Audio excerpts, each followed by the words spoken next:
Fala pessoal, sejam mais que bem-vindos a mais um vídeo. Estamos aqui hoje para falar de um assunto muito prático. Vamos fazer análise de 3 ações da Bolsa de Valores, 3 importantes ações assim que são relevantes no seu setor de atuação.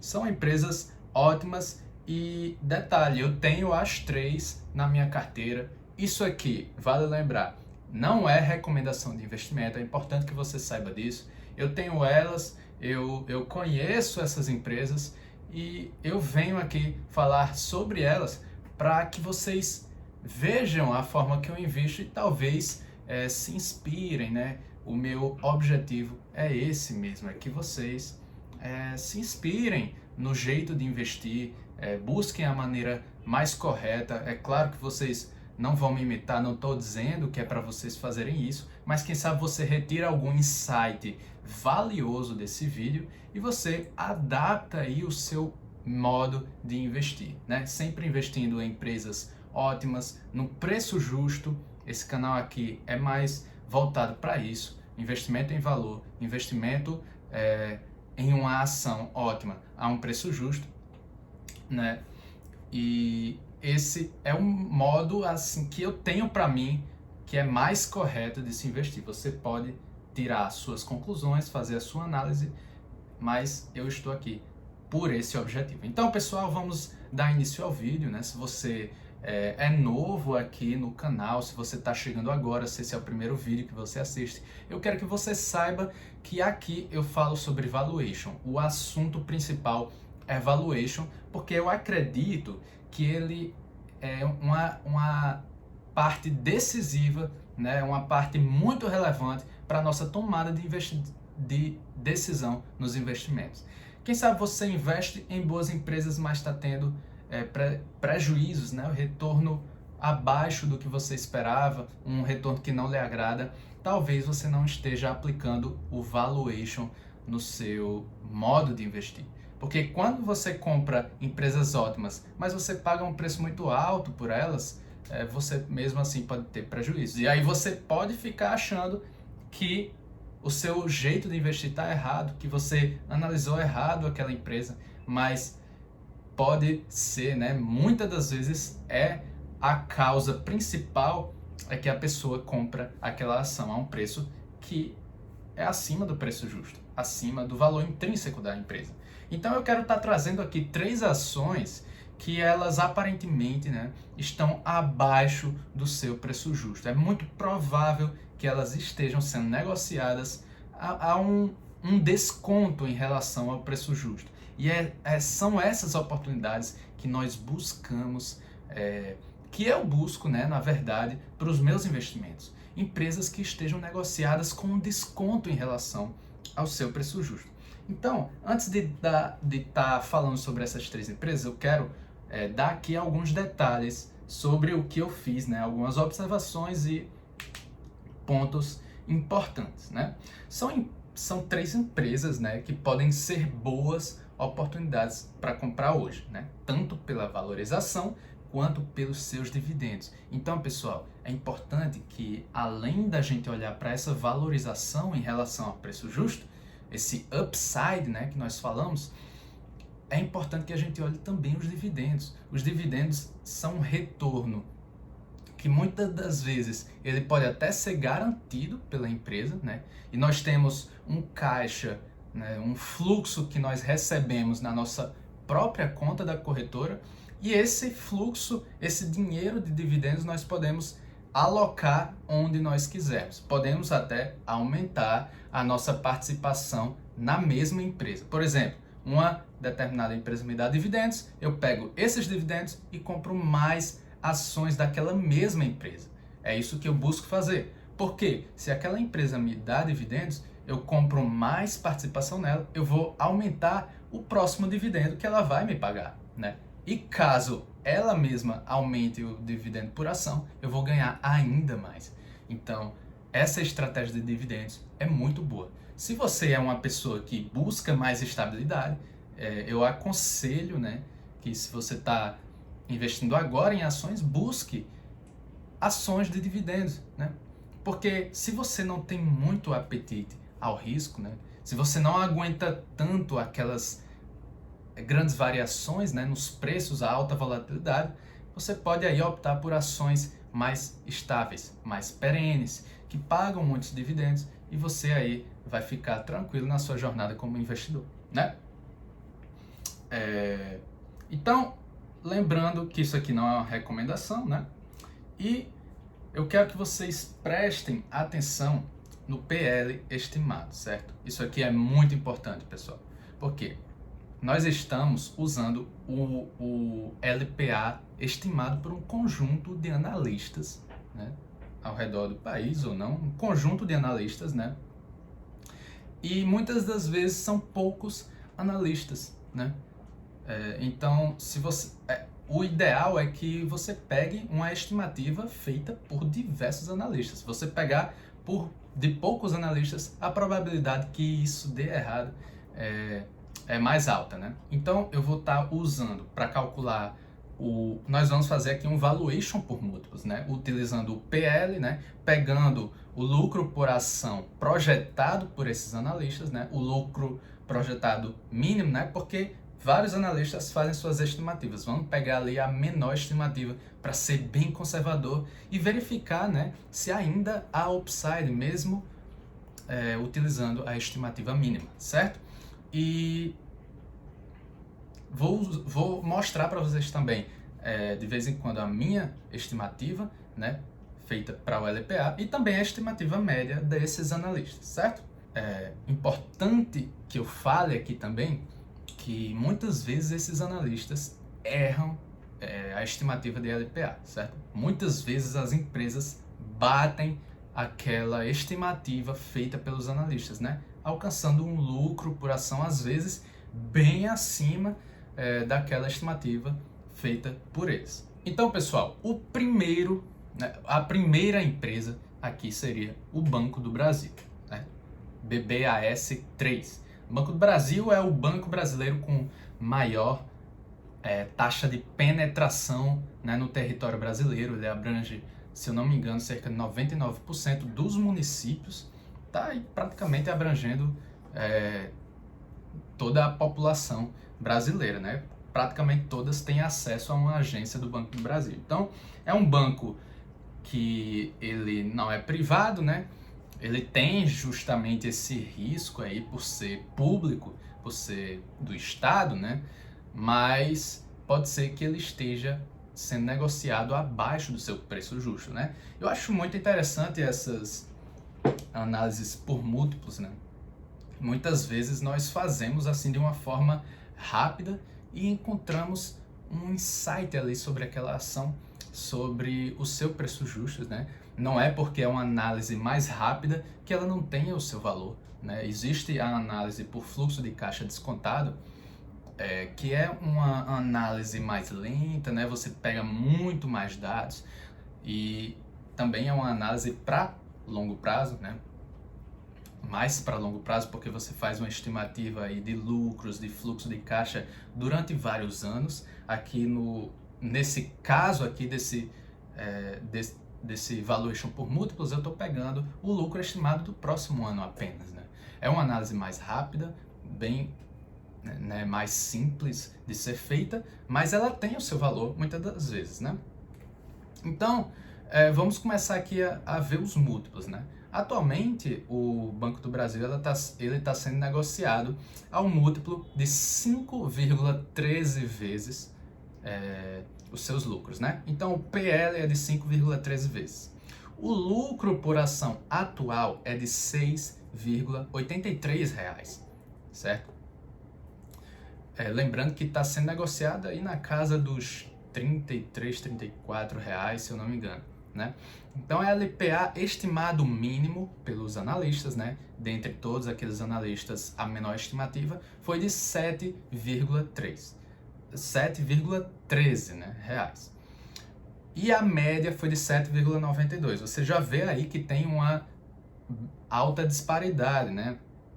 Uma diferença grande entre 7,92 e 7,13. Lembrando que são aproximadamente 12 a 8 analistas que fazem essas estimativas. Quando você vai pegar uma ação americana, né, você já tem muito mais analistas fazendo essa estimativa, né? Porque as ações americanas são mais conhecidas, né? Do Brasil, às vezes, nem tem tanta atenção quanto as grandes empresas do mundo, né? Então, o estimado por mim foi de R$ 7,18, muito próximo aí do estimado mínimo, mas mesmo assim deu um valor mais alto em relação ao LPA atual, né? Porque eu considero que vai ter crescimento para o lucro por ação do Banco do Brasil, certo? Então, o PL estimado, de acordo não com a minha estimativa, mas com o mínimo dos analistas de 7,13, deu 4,91 vezes. Então, eu estaria pagando aproximadamente 4,9 vezes o lucro estimado do próximo ano, o lucro futuro, né? É uma boa relação, né? O PL já dá uma pequena baixa, quase nada, mas mesmo assim baixa. E o mais importante é que a gente olhe o PL médio do Banco do Brasil, o PL médio histórico, que é de 7 vezes, para ser mais preciso, 6,99 vezes. Então, durante a história, né, você pegando o LPA anual, a média seria de aproximadamente 7 vezes, né? Ele tem um PL médio histórico abaixo de outros bancos como Itaú, né?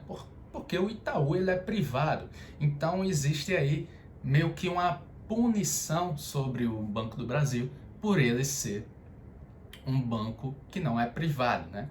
Então há um risco maior. Então é por isso que o mercado já precifica isso no seu preço, certo? Então eu fiz aqui a estimativa do preço justo considerando 3 situações, né? Seria um PL, um preço justo, né, de acordo com o PL de 5,5 vezes, de acordo com um PL de 6 vezes e outro PL de 6,5 vezes, né? Então, estamos considerando 3 situações, né? Caso o PL suba para 5,5 vezes, o preço justo seria R$ 39,21, um upside de aproximadamente 12%, né? Caso o mercado, né? Isso aqui é só uma maneira de falar, mas caso o mercado queira negociar o Banco do Brasil já na casa de 6 vezes os seus lucros, esse preço já deveria subir para R$ 42,78. R$ 42,78, um upside de quase 22%. E se esse PL subir para 6,5, já ir muito mais próximo do PL histórico, mas ainda não chegou no PL histórico, esse preço deveria ser de R$ 46,34, certo? Um upside de 32%. Lembrando que teria que subir muito, né, esse PL de 5,13 vezes para 6,5 vezes. Mas, quem sabe, né? Mas você olhando aí, prestando atenção que nós estamos usando o LPA mínimo estimado. É um crescimento de quase nada, né? De 30 centavos apenas no LPA, certo? Então, podemos considerar aí que existe uma boa margem de segurança se a gente comprasse essa ação nos preços atuais. É uma ação que está bem descontada. E a gente ainda tem que lembrar que tem os dividendos, né? Isso aqui é só a valorização do preço em relação ao preço justo. Ainda existe o retorno que nós temos por dividendos, certo? Então, claro, não é uma recomendação, mas é uma ação que, por esse valuation aqui, rapidamente feito, simples, né, existe um bom upside para essas ações, um bom retorno. A próxima ação seria a Copel. Copel, a Companhia de Energia Elétrica do Paraná, né? É uma ação que trabalha com geração e transmissão, principalmente, ainda existe aí a distribuição e o trading de energia, certo? Em resumo, né, só para dar um panorama geral para vocês aqui, a Copel ela tem 6.600 megawatts de potência instalada no segmento de geração, né? E ela está diversificada nesse segmento de geração entre hidrelétricas, eólicas e usinas térmicas. Ela tem 9.600 quilômetros em linha de transmissão. Para efeito de comparação, a Taesa, né, uma companhia também de transmissão, ela tem 11,6 mil quilômetros em linha de transmissão, né? Os investimentos previstos da Copel é de 2 bilhões de reais para 2022, né? Os previstos, né? Uma estimativa, e cerca de 120 megawatts de potência a ser adicionada em 2025 para geração, né? Por causa dos projetos que a Copel tem em construção, né? Isso aí é potência, né, para geração de energia, certo? Esses 120 megawatts. Uma coisa interessante que eu gosto muito é que os gastos com o pessoal, né, da Copel, eles vêm caindo, né? Esses gastos, eles vêm caindo, a empresa vem se tornando mais eficiente em relação aos gastos com o pessoal. Isso aí é muito interessante, né? A previsão de economia é de cerca de 150 milhões de reais por ano, certo? E algo interessante que eu também achei é que o custo da dívida da Copel é de quase 8%, mas o seu ROIC é de 12%. Então ela tem um retorno acima do seu custo da dívida, certo? Claro que a gente ainda tem que calcular o custo de capital, né? Então, entrando aqui nos múltiplos, podemos ver que o PL da Copel tá em cerca de 4 vezes. Está sendo negociada cerca de 4 vezes os seus lucros anuais. E o LPA do último ano foi de R$ 1,81. Agora, se você excluir o resultado não recorrente, se você considerar apenas o lucro recorrente, esse LPA cai para 1,41 centavos, né? Por quê? Porque houve uma repactuação do risco hidrológico. Nós sabemos que a gente passou por uma crise hídrica, está passando, né, ainda, e isso afetou a Copel. Então houve essa repactuação do risco e isso foi adicionado em 1 bilhão de reais ao lucro líquido, né? Em relação ao EBITDA, isso adicionou, teve um acréscimo aí de 1,6 bilhões, né? Então isso é considerado não recorrente, porque não acontece todos os anos. Foi algo eventual, né? Esporádico. Então é preciso que você não considere esses resultados não recorrentes, porque eu não vou estimar um lucro para o próximo ano considerando o resultado que só ocorre eventualmente, né? Eu tenho que considerar para o próximo ano um lucro normal das operações que geralmente ocorre, algo recorrente, certo? Então, 1,41 é o LPA recorrente, certo? Do lucro recorrente. O LPA mínimo e médio estimado pelos analistas eu não encontrei, infelizmente, né? As estimativas estavam totalmente erradas, eu fui verificar. Caso você queira ir pesquisar, é no site do Yahoo Finanças, certo? Então estava totalmente errado aquilo ali. Eu acho que deve ter sido um erro do sistema, não sei, mas não tinha nada a ver. Então eu mesmo estimei, né?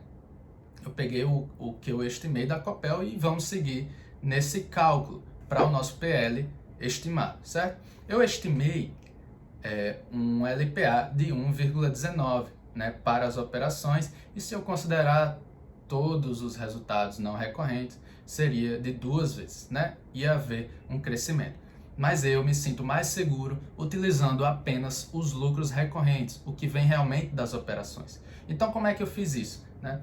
Eu calculei o lucro líquido recorrente, ou seja, já tirando essa repactuação do risco hidrológico e removendo também as receitas financeiras da Copel, certo? Porque isso não tem a ver com as operações dela. A receita financeira já é outra coisa, tá bom? Então, esse lucro líquido recorrente menos a receita financeira daria quase 3 bilhões, certo? O non-cash ROI, ou seja, o ROI não monetário, excluindo caixa e equivalentes do patrimônio líquido e excluindo a receita financeira para o cálculo do lucro líquido, ou seja, eu estaria calculando o retorno sobre patrimônio líquido, mais um retorno das operações, né, em relação ao patrimônio líquido, isso aí resultaria em 16%. E a retenção da Copel, ou seja, o reinvestimento, eu fiz pegando aqueles investimentos previstos para 2022 de cerca de 2 bilhões, né, e dividir pelo lucro líquido. Isso aí vai dar quase 70% de retenção do lucro líquido. Isso bate até com o payout da Copel, que é, se eu não me engano, cerca aí de uns 30 e poucos por cento. E esse valor, né, para você, geralmente, algumas pessoas quando vão fazer valuation pelo modelo de Gordon, ou seja, um modelo de dividendos descontados, que você considera somente o dividendo, e a taxa de reinvestimento nesse modelo de dividendos seria 100% menos o payout, ou seja, tem uma parte do meu lucro líquido que eu dou aos acionistas como dividendos, o resto fica comigo, o resto eu retenho. Então, essa retenção é justamente menos o payout, ou seja, tudo que eu tenho menos a parte que eu entrego aos acionistas. Aquilo é a retenção.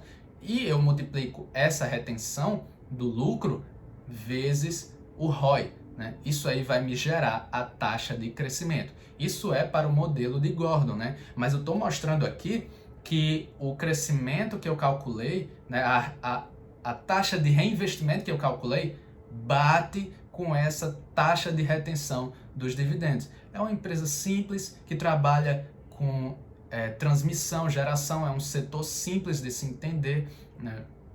Geração de energia, transmissão de energia, distribuição de energia, isso aí é muito fácil de entender, é um modelo de negócio que eu gosto, que é perene, né?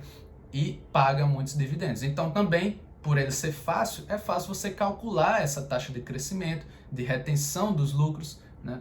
E do ROI. Então, esse crescimento foi de 11%, aproximadamente. Então, eu peguei esse 11% e multipliquei pelo lucro do ano passado, né? Isso aí me resultou aí em 1,19 para as operações, certo? Então, o PL estimado deu 6,2 vezes, quando eu calculei usando o meu LPA estimado. Então, o PL foi de 6,2 vezes e o PL médio histórico da Copel é de 7,2, ou seja, ainda está abaixo da média histórica. Então, eu considerando novamente 3 situações para o cálculo do preço justo da Copel, vai me resultar, né, caso essas ações da Copel sejam negociadas a 6 vezes o lucro, um PL de 6 vezes, esse preço justo seria de 7,14. Ou seja, eu não ia ter um upside, eu ia ter um downside, ou seja, menos 4%, né? Se o preço da Copel fosse negociado agora a 6,5 vezes, eu teria um preço justo de R$ 7,73, certo? Isso aí ia dar um upside de cerca de 5%. Se agora o preço justo, na última situação, for negociado a 7 vezes os lucros, o preço justo seria de R$ 8,33, um upside de 13%. Mas temos que lembrar dos dividendos da Copel, ela é uma empresa pagadora de dividendos, né? E ultimamente ela tem pagado muito dividendo. Eu recebi dividendos da Copel e foram bons dividendos, né? Eu acho que o dividend yield foi acima de 10%, tenho quase certeza. E agora a última ação que nós vamos falar aqui, nosso tempo está acabando e vai ser uma empresa da construção, uma empresa que eu tenho na minha carteira, né? Eu não gosto muito do setor da construção, é um setor cíclico, é um setor que varia bastante. As receitas dessa empresa variam bastante, né? Como esperado, né? E essas ações são as ações da EZTEC, né? Eu, como estudante de engenharia civil, posso falar que é um setor inconstante, né? Mas a EZTEC, ela opera muito bem nesse setor. Por quê? Porque a EZTEC, ela está concentrada muito em São Paulo. Ela opera apenas em São Paulo, né? Então ela há muitos anos trabalha no mesmo local, adquiriu experiência, adquiriu conhecimento das características socioeconômicas de São Paulo, né? E por isso que ela opera tão bem, né? Então, ela tem muito conhecimento da região onde ela atua, dos seus clientes, como se comportam, o que desejam. Isso é muito importante para qualquer negócio. Então, é por isso que a EZTEC é tão constante em seus lucros, certo? Nós vamos ver aqui outro motivo para isso, certo? A maior parte dos terrenos da EZTEC está localizada na zona sul de São Paulo. Realmente a maior parte dos terrenos, né? A grande maioria está concentrada lá. Tem também terrenos nas outras zonas de São Paulo, certo? Então a EZTEC tem suas operações de padrão econômico das suas obras, né? Ela tem obras de alto padrão também e são muito bonitas. Eu convido você a dar uma olhada no site da EZTEC só por curiosidade e ver as obras de arte que a EZTEC constrói, né?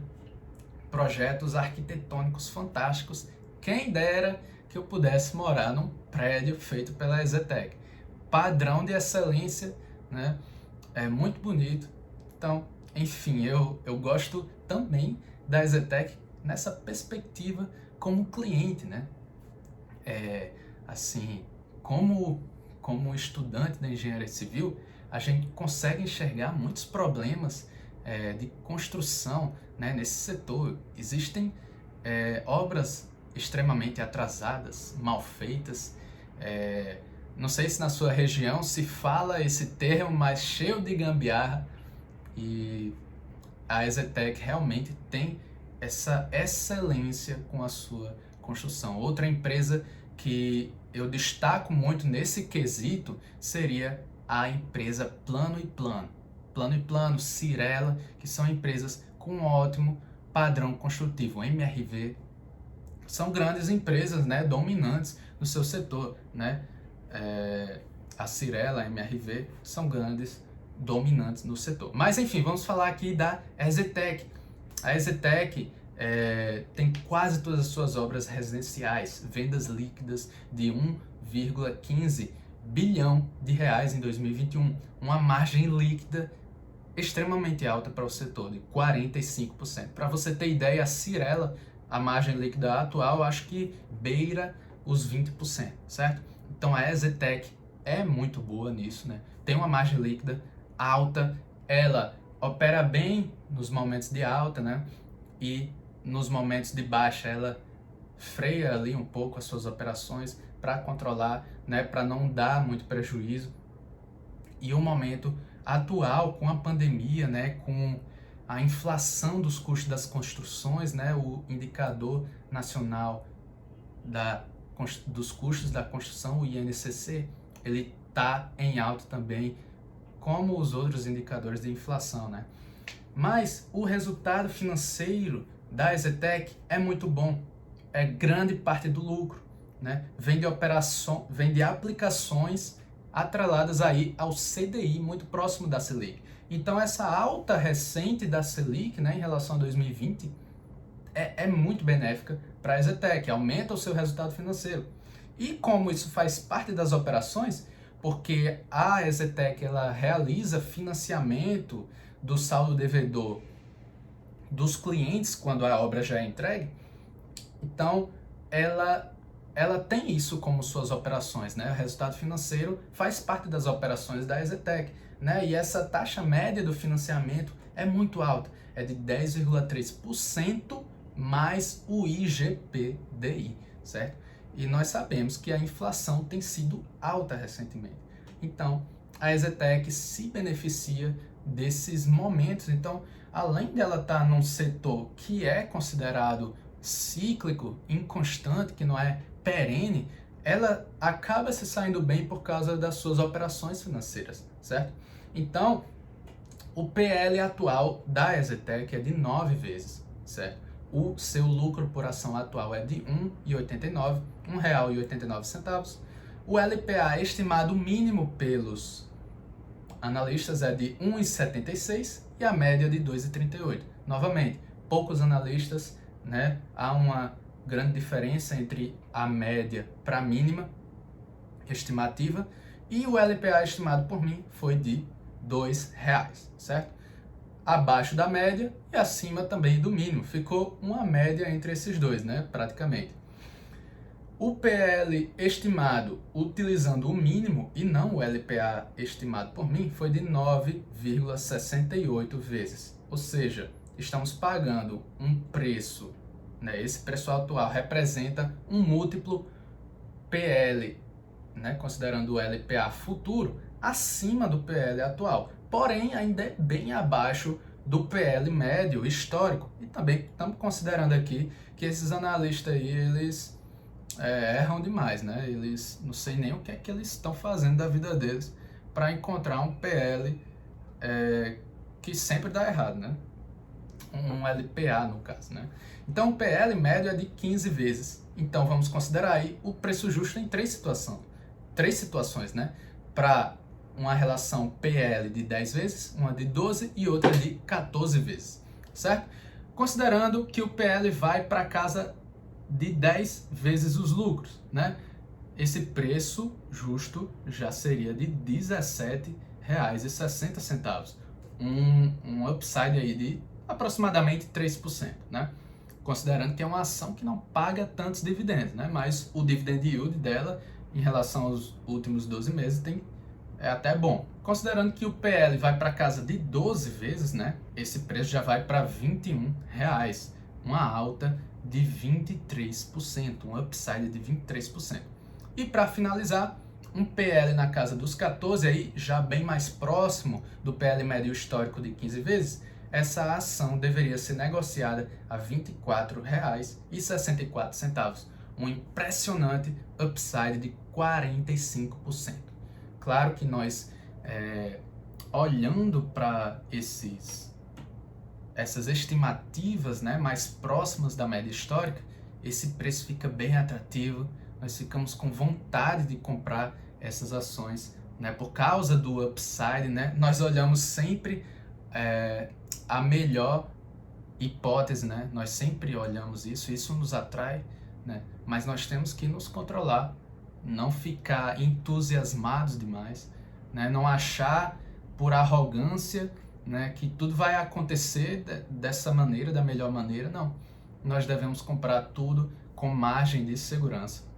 Se você encontrou um preço justo para uma ação, aplique uma margem de segurança, né, compre ainda bem abaixo, coloque o preço teto para que você compre aquela ação um pouco abaixo, aí, 10, 20% abaixo do preço justo, porque essa margem de segurança, no caso de um acontecimento ruim da economia, algo que você não preveu por causa do risco, né? Essa margem de segurança vai servir como um colchão, vai amortecer a sua queda. Então é importante utilizar essa margem de segurança. Eu só compro ações, mesmo depois de ter estimado o preço justo, eu compro ações usando uma margem de segurança, né? Eu quero uma proteção extra, né? Além dessa proteção aí do desconto, né, entre o preço atual e o preço justo. Então, usem margem de segurança, certo? Isso é muito importante, né? Ou seja, então, comprem boas empresas excelentes a um preço justo, paguem o preço justo por essas boas empresas, né? E usem uma margem de segurança, né, ao comprar aquela ação, certo? Compre ainda mais abaixo, diminua mais o seu preço-alvo, o preço teto, né? Assim você provavelmente vai ter altos retornos na Bolsa de Valores, né? Use essas três coisas que eu lhe falei nesse vídeo, né? Boas empresas, preço justo, margem de segurança. Lembre dessas 3 coisas. Não deixe de usar esses 3 pontos, né? Essas 3 filosofias no seu modo de investir. Não deixe de usar isso. E aí você vai alcançar bons retornos. Tenho quase certeza disso. Então continua aqui comigo, né? Continua vendo os vídeos. Mais tarde vamos estar colocando mais vídeos aí no YouTube. Se você gostou, deixa o seu like, compartilha e se inscreve no canal, porque aqui é transparência total. Eu estou deixando aqui tudo que eu conheço para vocês, né? Eu estou ensinando, eu quero que vocês aprendam, que vocês melhorem o jeito de investir de vocês. Eu quero construir histórias nas pessoas, né? Eu estou olhando para isso, né? É isso que me dá ânimo, construir histórias. Então, se alguém se tornou bom investidor por minha causa, cara, fico muito feliz. Se você está aprendendo, se você está tirando lições de valor, insights para o seu modo, para a sua maneira de investir. Isso é muito positivo para mim. Eu gosto muito disso, isso me deixa satisfeito, certo? Então, cola comigo, vamos seguir o canal aí e se ligar aí nos novos vídeos que vão vir mais à frente. Valeu, pessoal, e até a próxima!